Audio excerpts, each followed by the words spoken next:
Anong place? South, sabi mo South, Timog. South. Ang North, Hilaga. Duman mapusiring ko.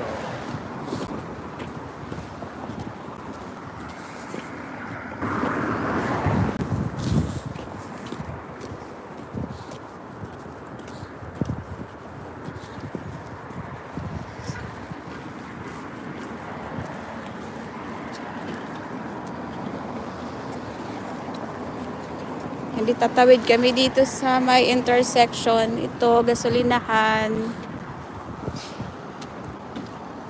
Tatawid pa kami dito. Salamat po sa aming one and only liker. Thank you so much. Mega love shoutout to you.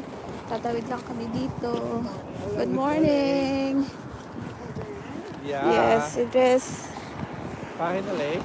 It's getting better. Yes, it is. Okay, bye. Yeah. Have a good one. Bye. You too, thanks.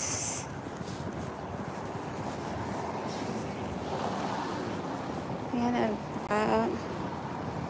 ano na kami, nakatawid na.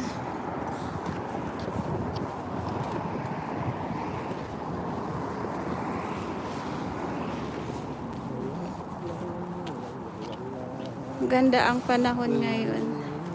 Hi, Epic Info Newsfed. Sideways of road, yes.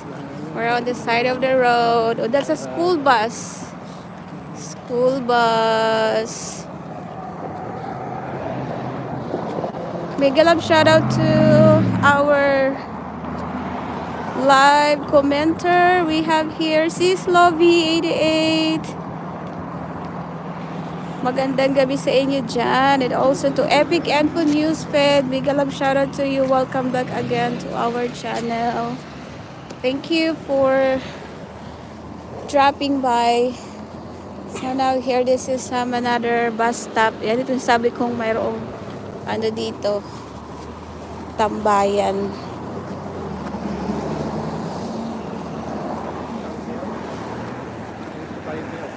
And punta kami doon. We're going in the grocery store. Yan yung pinakamalapit na bilihan namin dito. Pinakamalapit yan na bilihan. Diyan kami bumibili. Nalalakad lang.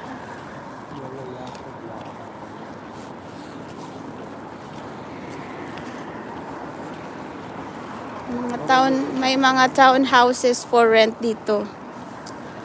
Townhouses for rent? That is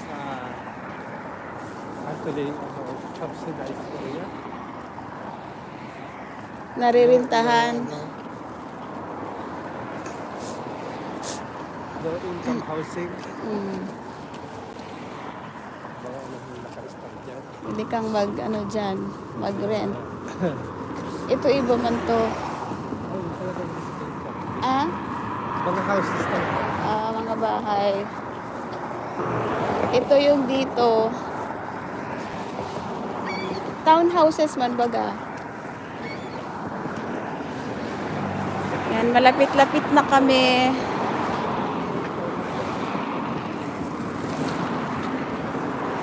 Mega love shoutout to you, Sis Lovey. Thank you so much. Ano oras na ngayon dyan? Dito mga siguro past 8 na dito. Hindi ko kasi makita yung orasan ko. Marami pa mga dumi-dumi dito. Hindi ko nakapaglinis. There's cracks on road. Yes, it's because of the during the winter season, it's really struggle for the roads here. Dahil nga dun sa mga snowplow, nagka-crack because of the snow during the winter season.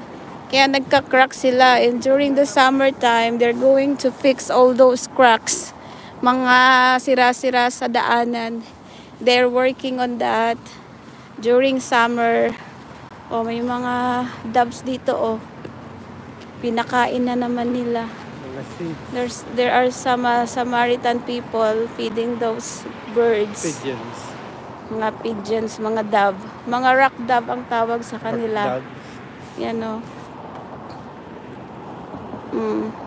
Mga rock dove sila.